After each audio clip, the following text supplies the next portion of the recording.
Hey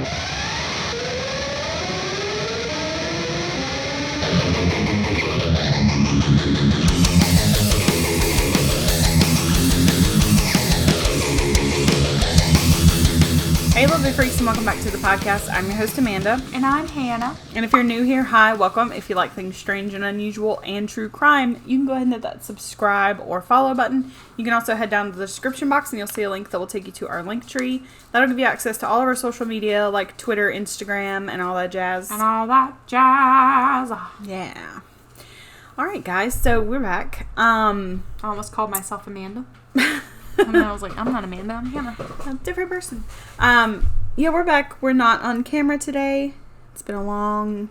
Well, Hannah's had a long couple of days, so she really didn't want to do the camera. But also, we're trying to, like, figure out a different setup because we're kind of, like, right beside each other when we film. And, well, she's actually kind of behind me. And it's hard to, like, look at her. And so, anyways, we're going to try to figure out a different setup for that for going forward.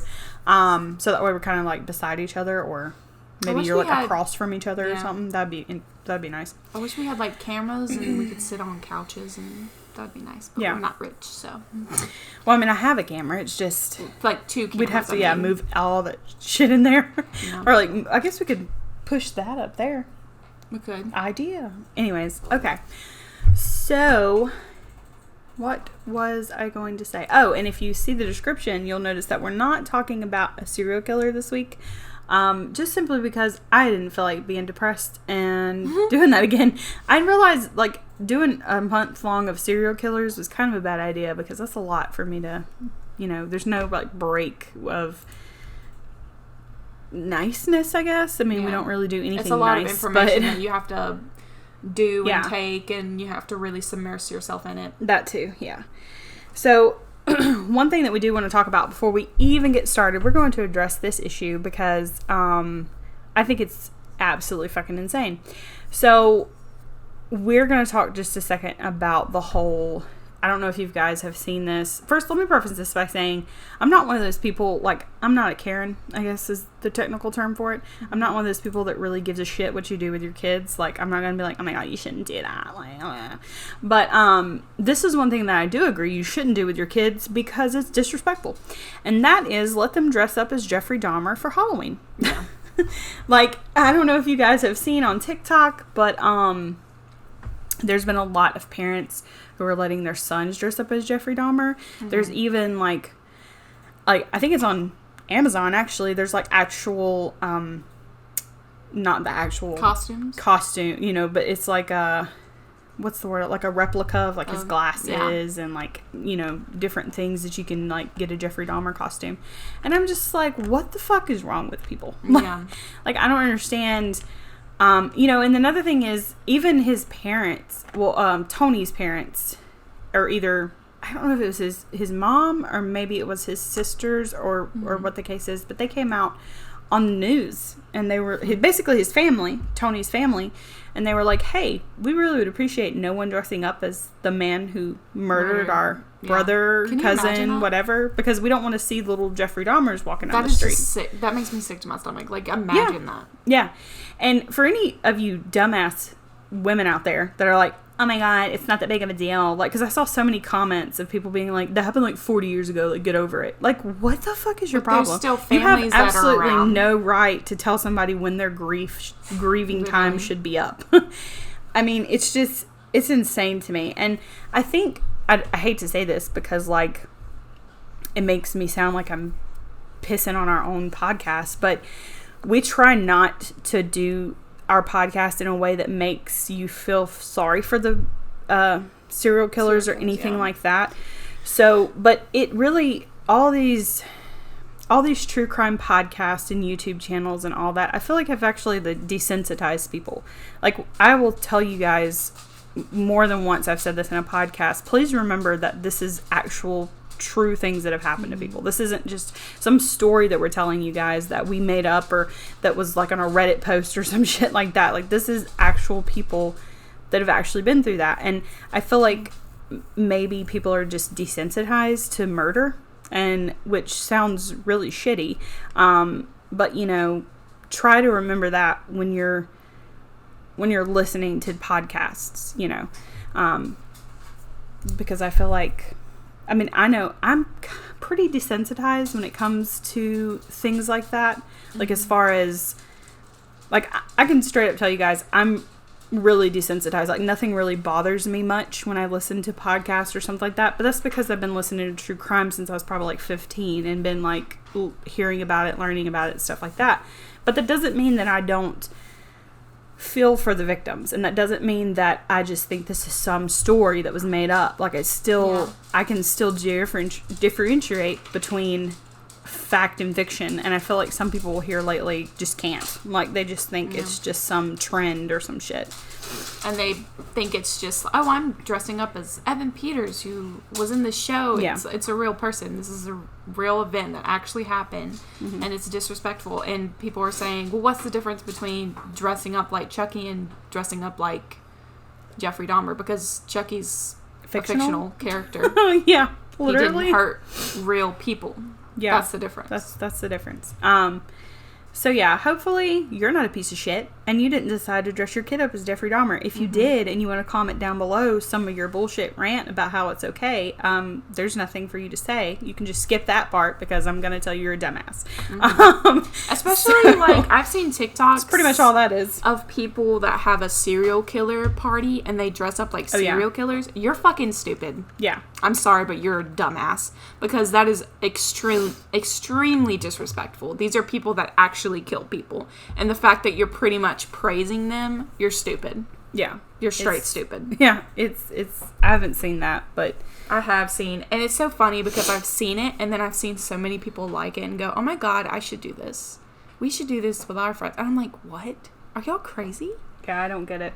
I think it's just TikTok has desensitized people. Also, another thing I wanted to say was I didn't watch the whole show, not because I didn't want to. It's just because we did a 2-part series on Jeffrey Dahmer, and I did all the research for that, and I had to dive deep into his psyche, and I don't want to go back there. So so far I made it to like 4 or 5 episodes, and it didn't show me anything new that I didn't already know. So it showed me some things that were untrue. I'll tell you that. It did. But it didn't show me anything that I didn't already know. So I was just like, okay, I don't really want to finish this.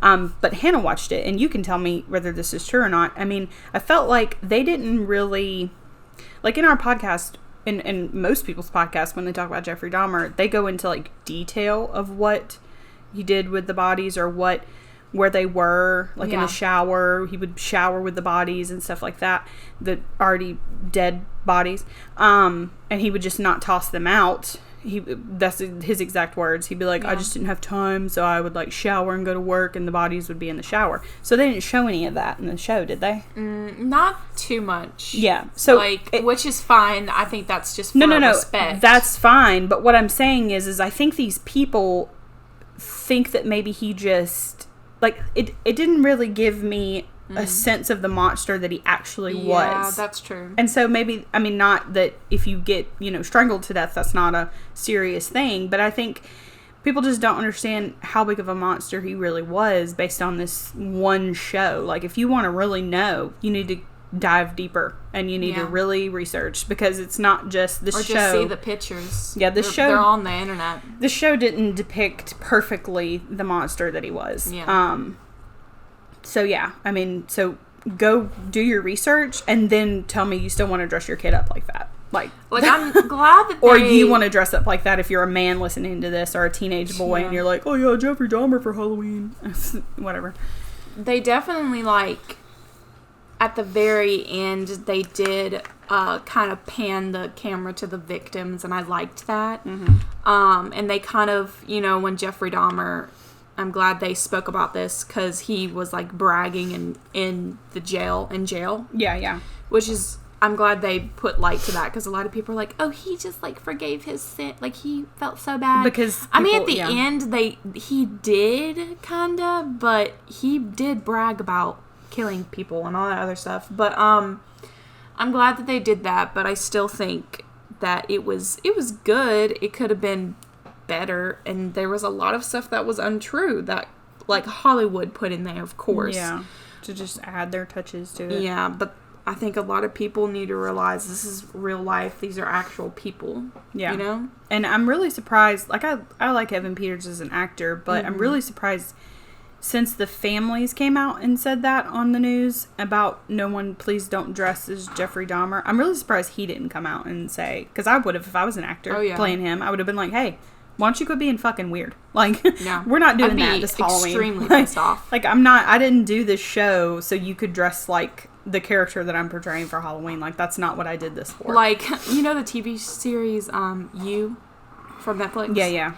That guy came out with this video. It's so funny because he came out because these women were like, oh my God, I love Joe. He's so like hot. I would love to date him. I'd love him. And he came out and he was like, you're stupid. If you want to date Joe, you're literally stupid. Get better idols. And I was like, thank you. That. That's funny. He's done that multiple times. He's been like, no, we're not going to do that. I had no idea he said that. Yeah, so anyways, the rant, we've ranted for 10 minutes now. We're done. But, yeah, just don't do it. Yeah, just don't. And where was this, like, I don't understand what this whole thing is about Jeffrey Dahmer. Like, I mean, there was a series about Ted Bundy, and Zac Efron played him. Nobody wanted to dress up as him, like, and he, you know, I don't understand the difference here. I mean, I really think TikTok has really fucked people up, like, to try to just get views and just get likes and just do controversy. Like, I really feel like we've landed in that hell, and that's just awesome. But, because I will say one thing, though, I was around when YouTube first, like, got big, and there were a lot of people doing some really dumb shit to try to get views and try to get likes and get controversy and get talked about, and obviously they still do that to this day. Yeah. And I think, we could go on a whole rant about my generation of Gen Zs and just this whole generation, how messed up they are. Yeah. I could go into that whole rant because they're so, like, we have everything in our fingertips. Yeah. So, anyway. So, anywho, we're going to get started on today's episode. If you've made it this far, or if you skipped past all that rant. But, yeah, so today's episode is about Myrtles Plantation. I always want to say Myrtle, but it's Myrtles with an S. Myrtles Plantation. It is in St. Francisville, Louisiana, which is only, I was telling Hannah, it's only 2 hours away. So I really want to go. Like, maybe one day we could visit and do like a live stream, or I don't know if you can do a live stream there, but we could definitely like take pictures and then talk about it, our experiences, because this place is considered one of the most haunted houses in America. So it was built in 1769 by General David Bradford, which he was also known as Whiskey Bradford or something like that. Like, that was his nickname. So he fled to Louisiana because he was part of the Whiskey Rebellion, which was like they were trying to it was in Pennsylvania, I believe, and they were trying to like either stop whiskey from being produced or tax it or something like that. I can't really remember. But anywho, he fled from there because he was actually going to get arrested. And so he came to Louisiana, which at this time, it was part of a Spanish colony. So he was like, basically, it was like he was fleeing from America because it was considered a Spanish colony at the time. So he lived alone for a few years until he was pardoned and from his like rebellion and all that. And in 1799, that is when he moved his 5 kids and his wife down to the plantation. So during the time when he was there, though, he built the plantation, like I said, in 1769. It was not as big as it is today, and we'll get into why that is. But it was a lot smaller then. It was just like one house, but with like a bunch of different rooms. But so he moved him and his wife and his 5 kids down here. Sadly, he died of yellow fever in 1808. And then it was passed to his daughter, Sarah. I'll get it in a minute. Which I didn't really understand why it wasn't passed to his wife. But I guess back then, like, his daughter Sarah was married to the man that he technically gave the land to. So I guess he wanted to give it to a man because, you know, a woman can't have anything back then. So it couldn't be in her name. So it had to be in a man's name. Yeah. So he essentially gave it to his son-in-law, Clark Woodruff. And they had 3 kids. Mm-hmm. After the plantation was taken over by Clark, his son-in-law, he pretty much helped grow it and not necessarily get it to where it is today, but he grew the land around it and grew plantation, like the farming and everything like that. Of course, he didn't do this all by himself. This was done on the backs of slaves, obviously, and there are still some slave quarters today there, and you can actually, like, they've renovated them, and you can stay in them, like, stay the night in the slaves' quarters. They look like little log cabins. And of course, you guys, I mean, obviously this was in the South. This was in Louisiana in 1800s, so they definitely had slaves for sure.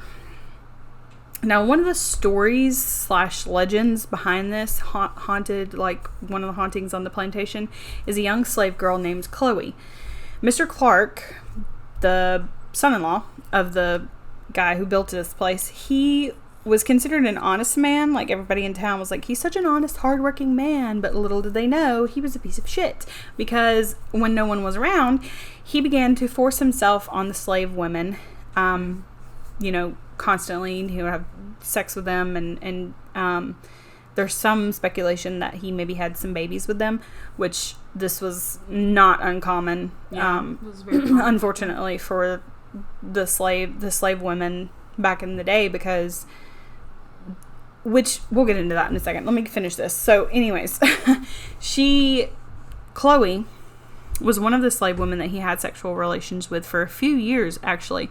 Chloe was a house worker, and she decided that she wanted the abuse to stop, but she wasn't sure how she was going to do it. So she basically decided, okay, if I tell him I want it to stop, he's just going to, like, put me outside in the heat or something like that.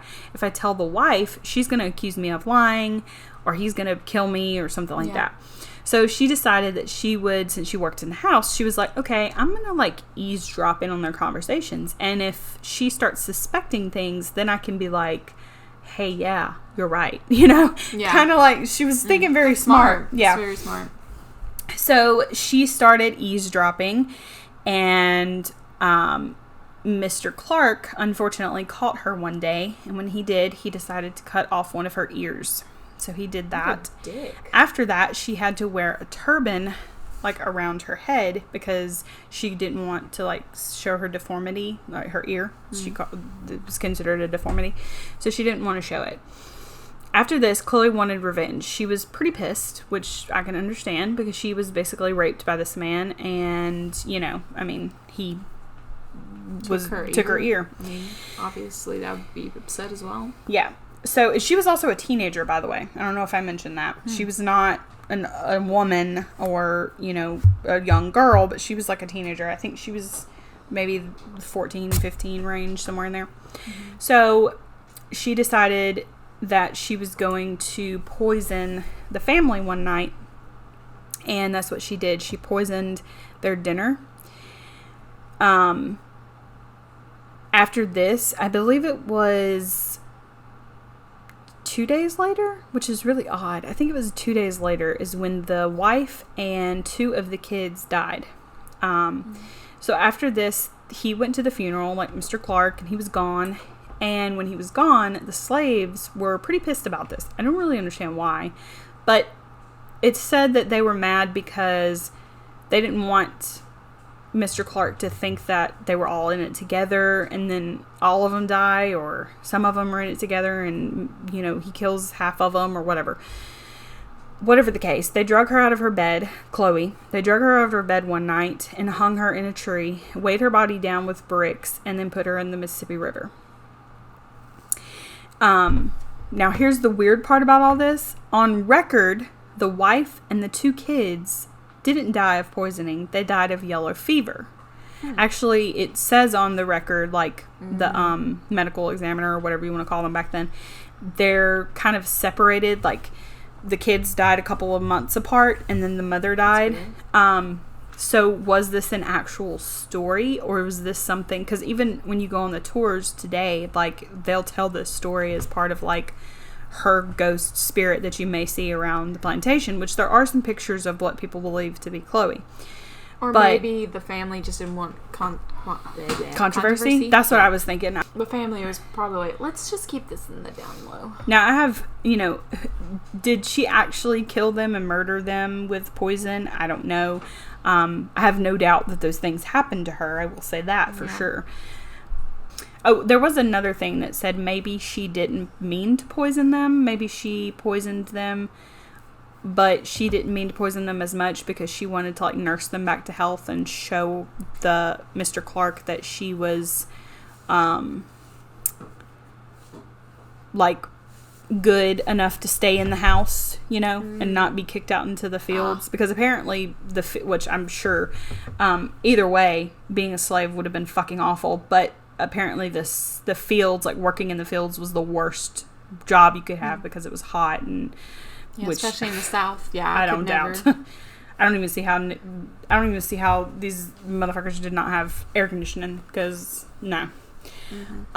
We've talked about that. Like, yeah, we know that the houses back then were built with, like, breezeways, but if you ain't never been to the South, it's hot as a motherfucker, and I don't care what kind of breeze you got going on. You got 20 pounds of dress on, bitch. No. So in 1834, Woodruff sold the plantation. To Ruffin Gray Sterling. Sterling and his wife Mary not only remodeled the house, but they also renamed the plantation because of the crepe myrtles in the property, and that's when it got the name Myrtles Plantation, because of the crepe myrtles. The property was also turned into what it is now. They had 9 kids, so they needed a shit ton of rooms, which they did. They made 20-something rooms in this house. It said that the Sterling family was seeing paranormal activity already in the house, but it wasn't really, like, constant. Mr. Sterling died of consumption in 1854, and his son died. He was actually murdered because he was needing to, like, settle a gambling debt, and they came in and shot him, like, in the casino area, because they had, like, a casino little area going on in the house. The Civil War hit the plantation pretty hard in 1861. This took a toll on them financially, and of course you had Union soldiers that were coming in and looting the property and stealing shit from them. And also, if back then during the Civil War, any soldiers on Confederate or Union side, if they were needing medical attention, they would just bust up in somebody's house and be like, hey, I need to borrow your fucking table. Like, I mean, they were having, like, wars out in the fields. So, I mean, the family's money, like I said, took a huge hit because the Confederate banks, for them, it was unfortunate because they lost all their money because it was in Confederate banks. So they were like, po-po after this happened. So after the war, it swapped hands quite a few different times, the plantation did, and many different people got it over the years. Lots of people died on this plantation. We could go into all of them, but I'm not going to go into all of them because there's a lot of different people. Finally, in 1970s, though, that is when the Myers family got the plantation, and they turned it into the bed and breakfast that it is now, and this is when the spookiness kind of started, and guests would say that they saw a woman who looked to be a slave and had a green turban on her head, which is what Chloe was wearing. If you remember correctly, she had the turban. This part will make you want to cry. Oh no. Guests would say that while they're sleeping, she would stand behind them with a candle in her hand, and they would turn over and see her standing there staring at them. Ew. But she wasn't a bad spirit, or she's not a bad spirit because she's technically still there. She would also tuck you into bed. If you weren't tucked in, if the covers weren't on you, she would literally tuck you into bed and tuck the covers underneath you. That's cute. There are also pictures on the internet. There's one picture that's pretty famous where it was I think it was from the 1920s. The person that owned it then, they were doing like an insurance thing where they had to take pictures of the house to see where all the trees were, blah blah blah. So they took different pictures of the house, and in the picture it's black and white, and you can see an apparition or a figure standing outside, and you can see like the outlining of, but you can, we'll post it. We'll post all these pictures, but you can also see the wall behind her. It looks like a woman, and you can see the wall behind her, like the pattern of the wall, so almost like she's see-through. It's really crazy, and we'll post that on our social media. There is a bed in one of the rooms that the kids died of. One of the kids died of yellow fever. They still kept the bed frame. I don't know why they kept that, but whatever. And the bed shakes violently, guests will say. And I can't remember what room it is, because there's several different rooms with names. But one of the rooms, the bed that's in, and it'll shake violently. And also on the floor, there's like scuff marks, like over and over. There's scuff marks where you can see that the bed is shooken violently. And you can actually stay the night in that bed. I'm good. Don't want to do that. There's also another photo that a teacher took. She was with the students on the plantation, and they were having like a field trip. And behind them in the window, there is a young girl dressed in 1800s attire standing there, and you can see through her basically. So that's really crazy. I think I've like read this in a book or something. You might have read it in that book that we had. Remember that book, The Haunted? Yeah, that's what I was thinking. And we'll post that one as too. There's also a 200-year-old mirror in this house. And guests say that they can see ghosts in it. A lot of them say if you stand there long enough, you can see a ghost smiling back at you or just staring back at you ominously. Which, no thanks. You can also see handprints. The people that clean the place, that work there, they'll like clean the mirror, and then they'll come back like 5 minutes later and there's handprints on it again. Like streaks, which, no thanks. Guests also say, of course, they have heard screaming, kids playing, around like 200 plus kids around the property and on the property. So like surrounding areas died in this place, from yellow fever. 'Cause you have to remember, like, yellow fever, not only were the owner's kids and everybody, like, you also have slave kids that were getting yellow fever. It's not like it was just contained to one set of people. So, and the slaves were also dying of yellow fever. So a lot of people died. Yellow fever actually killed 150,000 people all up and down the Mississippi River in the 1800s. So it was pretty awful. There's one random room in the plantation called the doll room, which already sounds terrible. And people stay there. They will say that they'll wake up in the middle of the night and there'll be dolls scattered all over the floor. Some people even say that they've woke up in the middle of the night to dolls laying beside them. That's creepy. More than 10 murders have been committed on the property in the whole time that it was, from the beginning to then, or to now. And you can still book your tours for the plantation. I think that, like I said, I think it's like not really expensive. I think it's $15 a person to like book a day tour. Now, if you want to go at night and do the night tour, it's like $20.